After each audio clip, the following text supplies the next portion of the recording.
case briefs, and so much more. LSData's got what you're looking for.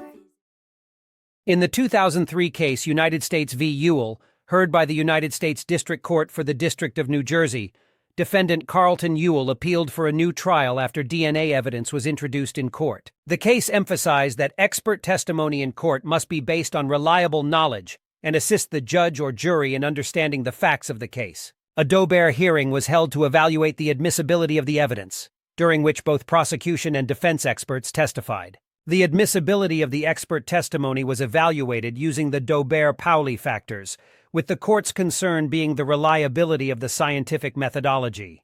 Despite the defendant's motion, the DNA evidence was ultimately upheld by the judge. The court denied the defendant's motion for a new trial regarding the government's DNA evidence and issued supplemental findings and conclusions. The FBI protocol was found to be valid and reliable, and the defendant's challenge was deemed unpersuasive.